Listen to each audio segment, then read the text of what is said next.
بسم اللہ الرحمن الرحیم رب زدنی علما شهر رمضان الذي أنزل فيه القرآن هدى للناس وبينات من الهدى والفرقان الحمد لله نحمده ونستعينه ونستغفره ونعوذ بالله من شرور أنفسنا ومن سيئات أعمالنا من يهده الله فلا مضل له ومن يضلله فلا هادي له وأشهد أن لا إله إلا الله وحده لا شريك له وأشهد أن محمدا عبده ورسوله يا أيها الذين آمنوا اتقوا الله حق تقاته ولا تموتن إلا وأنتم مسلمون يا أيها الناس اتقوا ربكم الذي خلقكم من نفس واحدة وخلق منها زوجها وبث منهما رجالا كثيرا ونساء واتقوا الله الذي تساءلون به والأرحام إن الله كان عليكم رقيبا يا أيها الذين آمنوا اتقوا الله وقولوا قولا سديدا يصلح لكم أعمالكم ويغفر لكم ذنوبكم ومن يطع الله ورسوله قد فاز فوزا عظيما أما بعد فإن خير الحديث كتاب الله وخير الهدي هدي محمد صلى الله عليه وسلم وشر الأمور محدثاتها وكل محدثة بدعة وكل بدعة ضلالة وكل ضلالة في النار. محترم بھائیوں اور معزز خواتین، جیسا کل آپ کے سامنے بات یہ رکھی گئی تھی کہ 12ویں پارے کے آخر میں اور 13ویں پارے کے شروع میں سورہ یوسف ہے، اور پوری سورہ یوسف علیہ السلام کا پورا قصہ اس میں اللہ تبارک و تعالیٰ نے پیش کیا ہے، اور آخر میں توحید کی کچھ جو ہے دعوت، لوگوں کو ایک اللہ کی عبادت کی طرف دعوت، بلکہ پورے قصے کے اندر بھی یہ چیز جگہ جگہ نمایاں طور پر موجود ہے۔ تو اللہ تبارک و تعالیٰ نے یوسف علیہ السلام کا پورا قصہ ایک جگہ بیان کیا ہے، اور کسی بھی نبی کا قصہ ایک جگہ پر مکمل قصہ اللہ تبارک و تعالیٰ نے ذکر نہیں کیا۔ ایک پہلی بات ہے یہ۔ دوسری بات یہ ہے کہ اس قصے کو اللہ تبارک و تعالیٰ نے کہا ہے، جب آپ پڑھیں گے سورہ یوسف تو اس کو احسن القصص کہا ہے، یعنی سب سے بیسٹ اسٹوری آج کی زبان میں آپ کہہ سکتے ہیں، بہترین قصہ جو ہے، تو یہ سب سے اچھا قصہ اس کو کہا ہے اللہ تبارک و تعالیٰ نے۔ کوئی بھی قصہ ہو، کہانی ہو، اسٹوری ہو، الگ الگ زبانوں میں ہم اسے الگ الگ الفاظ سے یاد کرتے ہیں، اس کو کہا جائے کہ یہ بیسٹ ہے یا سب سے اچھا ہے، تو آخر اس کے اندر کیا کیا ایسی چیزیں خاص ہوتی ہیں جس کی بنیاد پر آدمی کہے کہ یہ سب سے اچھا ہے۔ تو اس پورے قصے کے بارے میں سب سے پہلی بات یہی ہے کہ یہ عربی میں اس کو کہتے ہیں کہ المآل فیہ الی السعادۃ، یعنی یہ پورے قصے کے اندر آپ دیکھیں گے کہ ہر جو ہے واقعہ، ہر کردار، ہر کیریکٹر، اس کا جو بھی کیریکٹر ہے وہ اچھے کی طرف جاتا ہے، سب اچھائی کی طرف جاتا ہے، سعادت کی طرف جاتا ہے، جس کو میں آج کی زبان میں بہت واضح لفظوں میں کہوں جو آپ کو آسانی سے سمجھ میں آ جائے تو اس میں ہیپی اینڈنگ ہے، آج کی زبان میں کہا جاتا ہے ہیپی اینڈنگ ہے، تو اسی کو عربی میں کہا جاتا ہے المآل الی السعادۃ۔ تو یہ پوری کہانی ایسے ہی ہے، آپ دیکھیں پورے قصے کے اندر تو کس طریقے سے یوسف علیہ السلام کن کن حالات سے گزرتے ہیں، اور پھر آخر میں سب لوگ کیسے مل جاتے ہیں، یعقوب علیہ السلام کو کتنی پریشانیوں کا سامنا کرنا پڑتا ہے، بھائی ان کے جو شروع میں یوسف علیہ السلام کے دشمن ہوتے ہیں اور ان کو جان سے مارنے تک کی جو ہے کوشش کرتے ہیں، لیکن یہی بھائی بعد میں توبہ کر لیتے ہیں۔ تو جتنا کیریکٹر اس کے اندر ہے سب اچھائی کی طرف جاتا ہے۔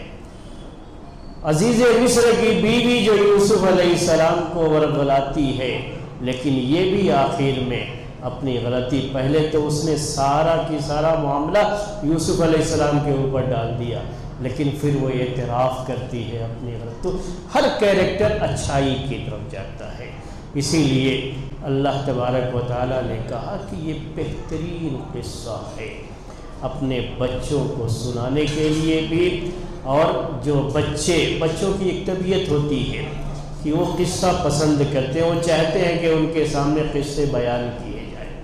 تو گھروں میں جو مائیں ہوتی ہیں پچھلے زمانے میں، وہ انبیاء کرام کے قصے ان کو پتہ ہوتے تھے تو اپنے بچوں کے سامنے یہ قصے وہ بیان کیا کرتی تھی۔ آج بھی آپ دیکھیں تو انٹرٹینمنٹ کے جتنے بھی پروگرامز ہیں یا پوری جو ہے دنیا میں جو بچوں کے لیے بڑوں کے لیے جس طرح کے چینلز جو چلائے جاتے ہیں، اس میں کہیں نہ کہیں آپ دیکھیں گے تو یہ قصے کہانیاں ہی زیادہ ہوتے ہیں کہ یہ انسانی فطرت سے تعلق رکھتی ہے چیز۔ اللہ تبارک و تعالیٰ نے قرآن میں بھی قصے بہت بیان کیے، قرآن کا 1/3 حصہ قصوں پر ہے، انبیاء کرام کے قصے ہیں یہ، پچھلے زمانے کی جو چیزیں ہیں، بعض نیک لوگ، لقمان علیہ السلام کا ذکر آئے گا، ذوالقرنین کا ذکر، تو بہت سے لوگوں کا ذکر آتا ہے، اللہ تبارک و تعالیٰ نے اسے بیان کیا ہے۔ کیوں بیان کیا ہے؟ کہ یہ قصے اصل انسان کے لیے وہ نصیحت کا ایسا پہلو ہوتے ہیں کہ اس کو سن کر کے لوگ بہت جلدی نصیحت حاصل کرتے ہیں۔ تو یوسف علیہ السلام کی یہ کہانی، ان کا یہ قصہ، اگر اس کے ایک ایک جو ہے آیت کے ساتھ ہم بیٹھ کر کے اس کے جو نصیحت کے پہلو ہیں، جو درس ہے اس میں، جو ہمارے بچے آج کی زبان میں کہتے ہیں کہ مورل آف اسٹوری جو ان کے یہاں، تو کبھی یہ مورل آف اسٹوری کیا ہوتا ہے؟ 1 ہوتا ہے، 2 ہوتا ہے، ان کے یہاں جو کلاسوں میں اسٹوری بیان کرتے ہیں تو اس طرح سے ذکر کرتے ہیں، لیکن یوسف علیہ السلام کے قصے میں 1000 سے زیادہ وہ جو پیش کیا گیا ہے، ایک جو ہے وہ 1000 سے بھی زیادہ ہے میرے بھائی۔ تو ظاہر سی بات ہے کہ آپ کے لیے اس درس میں ہم وہ ساری باتیں نہیں پیش کر سکتے۔ ہر سال جب یہ سورہ آتی ہے تو اسی میں سے کچھ نہ کچھ حصہ میں آپ کے سامنے ہر سال پیش کرتا ہوں، کوشش کرتا ہوں کہ اس طرح سے کرتے کرتے شاید جو ہے مکمل جو اس کہانی کے اندر نصیحت کے پہلو ہیں، عبرت کے پہلو ہیں، وہ ہمارے سامنے آ جائیں۔ تو شروعات جو ہوتی ہے یوسف علیہ السلام کے اس قصے کی وہ یوں ہوتی ہے کہ اللہ تبارک و تعالیٰ نے جو نقل کیا یوسف علیہ السلام کے بارے میں کہ یوسف علیہ السلام خواب دیکھتے ہیں، اپنے باپ سے کہتے ہیں کہ میں نے خواب میں دیکھا ہے 11 ستاروں کو اور سورج اور چاند کو کہ وہ میرے لیے سجدہ کر رہے ہیں۔ یہاں سے ان کے قصے کی شروعات ہوتی ہے۔ کبھی آپ تھوڑا تصور کریں گے تو یہ بہترین قصہ جو میں نے آپ سے کہا وہ آپ کو چیز سمجھ میں آئے گی۔ قصے کو بیان کرنے کا جو انداز ہے وہ کیا ہے کہ یہ جو بالکل لاسٹ میں ہوتا ہے یہ اسے پہلے جو ہے بیان کیا گیا، یعنی جو چیز لاسٹ میں ہونے والی ہے اسے پہلے ہی ایک نظر دکھا دیا گیا اور پھر اس کے بعد اصل کہانی اسٹارٹ ہوتی ہے۔ تو یہ جو بھائی لوگ اور ماں باپ جو ان کے لیے سجدہ کرتے ہیں، یہ چیز قصے کے بالکل لاسٹ میں ہوتی ہے۔ یہ چیز جب سب لوگ اکٹھا ہوتے ہیں تب سجدہ کرتے ہیں، اور یہ سجدہ جو تھا ہمارے بھائی جو ہے ابھی حیدرآباد سے وہ چندے کے لیے آئے ہوئے ہیں، انہوں نے اعلان کیا کہ مسجد کا کوئی چندہ ہے اور زکوٰۃ کی رقم مسجد کے لیے نہیں دی جاتی ہے، جائز نہیں ہے، میں اس کی وضاحت کرنا ضروری ہے اس لیے میں نے وہ بات پیش کر دی۔ تو میں وہ یہ کہنا چاہ رہا تھا، اصل نام جو لیا میں نے اس کے لیے نہیں کہ کبھی کبھی حیدرآباد کے لوگوں کے بارے میں آپ نے سنا ہو کہ وہ فرشی سلام کرتے تھے۔ فرشی سلام کا مطلب سمجھتے ہیں نا کہ بالکل جو ہے زمین پر جھک کر کے جو ہے سلام کرتے تھے۔ تو یہ جو سجدہ تھا یہ اصل اس زمانے کے سلام کا ایک انداز تھا۔ وہ سجدہ جو عبادت کا سجدہ ہوتا ہے، جو اللہ تعالیٰ کے لیے عبادت کی جاتی ہے، اور سجدے کی حالت میں ایک مسلمان اللہ تعالیٰ سے سب سے زیادہ قریب ہوتا ہے، وہ عبادت کا سجدہ تو اللہ کے علاوہ کسی کے لیے جائز نہیں ہے۔ تو یہ لوگ کہاں یوسف علیہ السلام کا سجدہ کریں گے؟ گے. تو یہ وہ سجدہ نہیں تھا. اصل میں یہ اس کو کہا جاتا ہے کہ سجدۃ التحیہ، یعنی کہ سلام کا ایک انداز تھا جو اس زمانے میں کسی کی تعظیم کرتے ہوئے، اس کا احترام کرتے ہوئے اس طرح سے ان کے سامنے یہ جو کیا کہتے ہیں آج کی زبان میں جو پروٹوکول دیا جاتا ہے کسی کو، جو ہے وہ اس میں کسی کی عظمت کے لیے، کسی کی تعظیم کے لیے، تو یہ اس زمانے کا ایک انداز تھا جو یوسف علیہ السلام کے لیے کیا گیا تھا. تو بہرحال شروعات ہم نے آپ سے کہا کہ یہیں سے ہوتی ہے، لیکن اس کے چند جو ہے پوائنٹ نصیحت کے ہمارے بچے جو یہ سن رہے ہیں، یہ زیادہ تر بچوں کے لیے ہی ہے، کیونکہ یوسف علیہ السلام ابھی بچے ہیں. تو جب تک بچے ہیں تو سارا معاملہ، ساری نصیحت کی باتیں بچوں ہی کے لیے ہوتی ہیں. تو ابھی بچے ہیں چھوٹے سے، تب کی یہ بات ہے کہ انہوں نے یہ خواب دیکھا. خواب کو بیان کرتے ہیں اپنے والد کے سامنے تو یا ابتی کہتے ہیں، یا ابتی انی رأیت 11 کوکبا والشمس والقمر رأیتهم لی ساجدین. یعنی کہتے ہیں یا ابتی، یا ابتی. یا ابتی کا یہ جو اسلوب ہے، یہ بچوں کے لیے یہ نصیحت کا پہلو ہے جو اس حصے میں، کہ ایک بیٹا اپنے باپ کو کتنی عزت اور کتنے احترام کے ساتھ، یا ابتی کے اندر احترام بھی ہے اور اپنائیت بھی ہے. اپنائیت بھی ہے. اپنائیت کا مطلب کیا ہوا کہ اس کا مطلب اردو ہم کہتے ہیں کہ اے میرے ابا جان. کبھی کیا کرتا ہے بچہ، ابو کہتا ہے اسے، اور ایک ہے میرے ابو. دونوں میں بڑا فرق ہوتا ہے. یعنی اس کو اتنی اپنائیت کے ساتھ کہ جو ہے یہ میرے ابو ہیں. وہ انداز تھا یوسف علیہ السلام کا اپنے باپ کے لیے. اس کے علاوہ جو ہے اسماعیل علیہ السلام بھی اپنے باپ ابراہیم علیہ السلام کے لیے ایسے ہی کہتے ہیں. تو قرآن میں جو قصے ہیں وہ اسی انداز سے پیش کیے گئے ہیں. تو یہ اپنائیت ہوتی ہے، احترام بھی اور اپنائیت بھی، اور محبت ہے جو ایک بیٹے کے دل میں اپنے باپ کے تعلق سے ہونی چاہیے. بڑا احترام کرنا چاہیے. آج یہ چیزیں بچوں کے دماغ سے نکلتی جا رہی ہیں، ان کا بڑا خیال ہونا چاہیے. ایک بات اور بھی بعض مفسرین نے لکھی ہے اس پوری ترتیب میں، حالانکہ میں اس کا قائل نہیں ہوں، لیکن میں آپ کے سامنے وہ آپ کے ساتھ شیئر کرتا ہوں کہ انہوں نے یہ بات بھی لکھی ہے کہ 11 ستارے یہ ان کے بھائی تھے. 11 بھائی تھے ان کے، تو یہ 11 ستارے اور سورج اور چاند اس میں کہا گیا والشمس والقمر. تو سورج یہ ان کی ماں کے لیے اور چاند ان کے باپ کے لیے.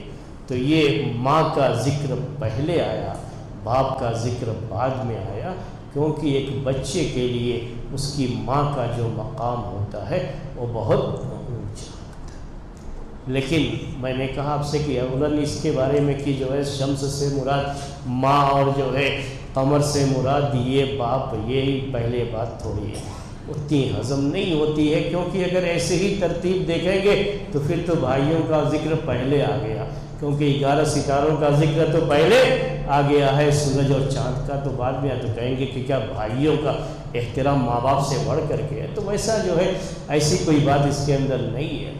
لیکن جو چیز اس میں نوٹ کرنے کی ہوتی ہے، وہ نوٹ کرنے کی بات یہ ہے کہ پورے قصے میں یوسف علیہ السلام کی ماں کا کہیں ذکر نہیں ہے. باپ کا ذکر ہے، ماں کا کہیں ذکر نہیں ہے. چاہے جب کبھی بھی کوئی بھی موقع رہا ہو، وہ لے کر کے گئے ہوں اور پھر وہاں سے آ کر کے جھوٹی کہانی سنائے ہوں، جو بھی ہے، تو یعقوب علیہ السلام کی روتے روتے حالت خراب ہو جاتی ہے، لیکن ماں کا کوئی ذکر نہیں ہوتا ہے اس میں. تو یہ اس قصے کے اندر بھی اور ابراہیم علیہ السلام کے قصے میں بھی جب ابراہیم اور اسماعیل علیہ السلام کا ذکر آتا ہے دونوں کا، تو کہیں بیچ میں ماں کا کوئی ذکر نہیں آتا ہے. تو یہاں اصل جو ہے وہ پہلو کیا ہے، باپ اور بیٹے کا ہے، بلکہ باپ اور بیٹوں کا ہے. آگے اسی کا جو ہے یہ میں آپ کے سامنے وہ نصیحت کی چند باتیں، جتنا وقت ہے اسی کے لحاظ سے کچھ باتیں بچوں کے لیے میں زیادہ آپ سے بار بار کہتا رہتا ہوں، پیش کرتا ہوں۔ اس کے بعد کیا ہے، جب انہوں نے یہ بات کہی، بیٹے نے اپنے باپ سے یہ بات کہی کہ میں نے خواب دیکھا۔ خواب ہوتا ہے، کوئی بھی کہے گا بھائی خواب تو خواب ہے، لیکن نبی کا خواب اور ایک نبی کے سامنے پیش کیا جائے تو اس خواب کی بڑی اہمیت ہو جاتی ہے، اور اس کی تعویل یعنی تعبیر ایک نبی کرے۔ اس خواب سے یہ اندازہ ہو گیا یعقوب علیہ السلام کو کہ میرے اس بیٹے کی بڑی اونچی شان ہونے والی ہے، آگے چل کر آگے اس کا مقام اور مرتبہ بہت اونچا ہونے والا ہے۔ تو انہوں نے جو نصیحت کی ہے، اب یہاں بچوں کے لیے پھر سے میں آتا ہوں، کہا یا بنی لا تقصص رؤیاک علی اخوتک فیکیدوا لک کیدا۔ صرف اتنے ہی ٹکڑے پر آج کا پورا درس ختم ہو سکتا ہے، اسی کے اندر اتنے پوائنٹس ہیں۔ میں نے کہا کہ آپ سے کہ 1000 سے اوپر نصیحت کے پہلو ہیں اس پورے جو ہے کسی کے۔ تو باپ نے سننے کے بعد کیا کہا، یا بنی، جیسے بیٹے نے کہا یا ابتی، تو باپ نے بھی کہا یا بنی۔ یا بنی کا مطلب بھی وہی ہے میرے بھائیو، عربی زبان کا ایک ایسا اسلوب ہے، ایک ایسا انداز ہے جس میں بہت زیادہ پیار جھلکتا ہے، بڑے ہی پیار بھرے انداز میں، اور اپنائیت کا وہ جو ہے اسلوب ہے۔ کہتے ہیں کہ میرے پیارے بیٹے، میرے پیارے بیٹے، یا بنی لا تقصص رؤیاک، لا تقصص رؤیاک۔ میں ایک بات آپ سے کہہ دوں، اب یہ چونکہ مسئلہ باپ کا بیٹے سے ہے، تو یہاں بڑوں کے لیے ایک جو نصیحت ہے، نصیحت کا پہلو ہے، وہ پیش کرتا ہوں۔ اپنے بیٹے کا آپ نام لیتے ہیں وہ اچھا ہے، کوئی مسئلہ نہیں۔ بیٹوں کو باپ کا نام نہیں لینا چاہیے، کیونکہ یہ اس کے احترام کے خلاف ہے، ادب کے خلاف ہے۔ باپ ہوتا ہے، اس کا بڑا مقام ہوتا ہے، کبھی بھی بیٹوں کو باپ کا نام نہیں لینا چاہیے۔ لیکن بیٹے کا نام لینے کے بجائے جب آپ کہتے ہیں بیٹے، میرا بیٹا، تو اس کے اندر جو اپنائیت ہوتی ہے، جو محبت ہوتی ہے، وہ نام کے ساتھ پکارنے میں ہوتی ہے۔ تو یہ باپ اور بیٹے کا رشتہ یہاں پر اس کو بڑی مضبوطی ملتی ہے جب باپ کہیں، اور باپ جو ہے اپنے بیٹے سے کہے بیٹا جو ہے میرا بیٹا، یہ میرا بیٹا ہے۔ اس کے بعد کیا ہے، لا تقصص رؤیاک علی اخوتک، اپنا یہ قصہ، اپنا یہ خواب اپنے بھائیوں کے سامنے مت بیان کر، علی اخوتک۔ باپ نے بیٹے کو، اپنے ایک ہی بیٹے کو دوسرے اس کے جو بھائی ہیں اس کے سامنے خواب بیان کرنے سے منع کر دیا۔ یہ باپ کا عمل ہے۔ آپ کہیں گے کہ باپ ہی بیٹوں کے درمیان تفریق پیدا کر رہا ہے، یہ تو باپ ہی ان کو لڑا رہا، کہ خود ہی کہہ رہا ہے کہ تمہارے بھائی سمجھو تمہارے دشمن ہیں، تو ایک بیٹے کے سامنے اس کے بھائیوں کے تعلق سے ایسی کوئی بات کیوں؟ آدمی کبھی یہ سوچتا ہے، اور ایک سوچ کا پہلو یہ ہے کہ جسے احتیاط کہا جاتا ہے۔ کبھی بھی باپ کو اگر ایسا محسوس ہوتا ہے کہ اس کے اپنے بیٹوں کے درمیان جب کلش پائی جاتی ہے، یا اس کے بعض بیٹے بعض سے حسد کر رہے ہیں، جلن ہے ان کے اندر، تو وہاں پریکاشن آتا ہے۔ اس کو کہتے ہیں آج کی زبان میں پریکاشن۔ یہ نہیں ہے کہ وہ لڑا رہے ہیں، بلکہ کیا ہے، یہ وہ لڑنے والی کیفیت نہ پیدا ہو، اس سے بچانے کے لیے کیا کرنا ہے، یہ پریکاشن ہے، یہ احتیاط ہے۔ اس احتیاط کو اپنائیے کہ یہ شکل نہ پیدا ہو جائے کہ آپس میں لڑنے لگے۔ کیوں؟ کیونکہ معلوم تھا یعقوب علیہ السلام کو کہ بھائی ان سے جلتے ہیں. بہنوں کے درمیان بھی ایسا ہوتا ہے اور بھائیوں کے درمیان بھی ایسا ہوتا ہے. یہ ایک بات نوٹ کر لیجئے گا، یہ ہر گھر میں ضروری نہیں ہے، لیکن بہت سے گھروں میں ہوتا ہے کہ بھائی بھائی ہی آپس میں ایک دوسرے کے دشمن ہو جاتے ہیں، اور دشمنی کی وجہ حسد ہے، صرف اور صرف حسد. بہن بہن کی دشمن ہو جاتی ہے، وجہ کیا ہے؟ حسد ہے. تو بھائی اچھے بھی ہوتے ہیں اور بھائی یوسف علیہ السلام کے بھائیوں کی طرح بھی ہوتے ہیں. آدم علیہ السلام کے 2 بیٹوں، ایک بیٹے نے دوسرے کو قتل کر دیا تھا. کیوں؟ وہی حسد تھا. یہ ہوتا ہے، بھائیوں کے اندر یہ چیز پائی جاتی ہے. اگر کسی گھر میں نہیں ہے تو اللہ کا شکر ادا کیجئے کہ اللہ تعالیٰ نے ایسے رشتہ دار دیے ہیں کہ آپس میں دشمنی نہیں ہے، سب ایک دوسرے کی مدد کر رہے ہیں، ورنہ ایسا ہوتا ہے.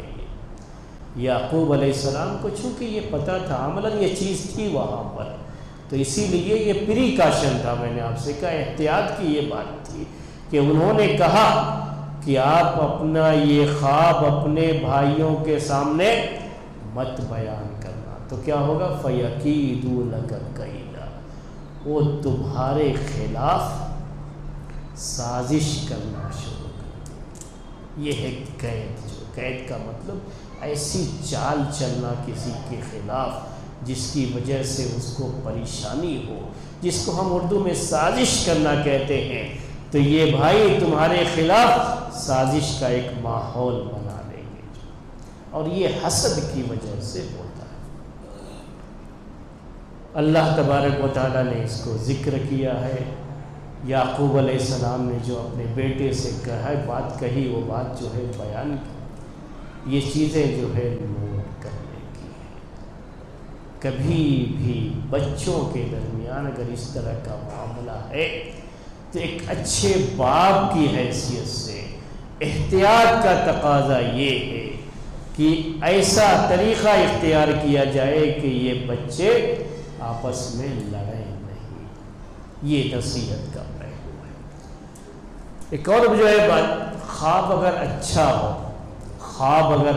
ہو تو کبھی بھی ایسے شخص کے سامنے نہیں بیان کرنا چاہیے جو حسد رکھتا ہے. اسی سے وہ مسئلہ بھی نکلتا ہے. جو حسد رکھتا ہے، خیر خواہی جس کے دل میں ہے، ویل وشر ہے وہ ہمارا، اس کے سامنے بیان کر سکتے ہیں. بھائی ہمارا بہت بڑا خیر خواہ ہے، بڑی مدد کرتا ہے، اس کے سامنے بیان کریں. لیکن جو حسد میں مبتلا ہے اس کے سامنے نہیں بیان کرنا چاہیے. یہ کہا، حالانکہ خواب ہی ہے پھر بھی بیان نہیں کرنا چاہیے. جب یہ بات کہہ دی یعقوب علیہ السلام نے اپنے بیٹے سے، یوسف علیہ السلام سے، تو بہرحال واقعہ یہی ہوا کہ بھائیوں کو چونکہ ان سے بڑا حسد تھا، ان کے خلاف جو انہوں نے سازش رچی پوری، ان کو قتل کرنے کے بارے میں سوچنے لگے کہ جب تک یہ زندہ ہے ہمارے باپ، ہماری طرف ان کی توجہ کم رہے گی، ساری توجہ انہی کی طرف رہے گی. ایک بات یہ بھی ذکر کر دوں، یہ بھی بڑا مسئلہ رہتا ہے کہ بچوں کو نہیں پتہ لگتا ہے جب وہ بچے ہوتے ہیں. جب باپ بنتے ہیں تب پتہ چلتا، تب تک بہت دیر ہو چکی ہوتی ہے. کہ کبھی بھی باپ، کبھی بھی والدین، ماں بھی اور باپ بھی، ایسا نہیں ہوتا ہے کہ وہ اپنے بچوں میں کوئی تفریق کرتے. یہ ہوتا ہے کہ دلوں کی محبت کسی سے زیادہ ہوتی ہے. تو دل کی محبت کا معاملہ تو اللہ تعالیٰ کے ہاتھ میں ہے، وہ کسی کا اس پر اختیار نہیں ہے. لیکن عام طریقے سے ہوتا یہی ہے کہ والدین فرق نہیں کرتے ہیں، لیکن بچوں کو ہمیشہ یہ احساس رہتا ہے کہ اس کو زیادہ چاہتے ہیں. ہمیشہ جو ایک بچہ نہیں اس کو زیادہ چاہتے، وہ کہتا نہیں وہ اس کو زیادہ چاہتے. اس کے ساتھ ان کو کچھ نہیں کہا تھا، مجھے یہ کہہ دیا. ہمیشہ وہ کمپیئر کرنے کا، جہاں یہ سلسلہ آ جائے وہیں حسد پیدا ہو جاتا. تو بچوں کی یہ سوچ ہوتی ہے میرے بھائیوں. لیکن جب باپ بنتے ہیں تب انہیں پتہ چلتا ہے کہ باپ اپنے سارے بچوں کو چاہتا ہے، ماں اپنے سارے بچوں کو چاہتی ہے. اگر کوئی بچہ، آج کی زبان میں ہم جسے معذور کہتے ہیں، ہینڈی کیپ کہتے ہیں آج کی زبان میں، وہ بھی ہو تو اس سے بھی ان کو محبت ہوتی ہے.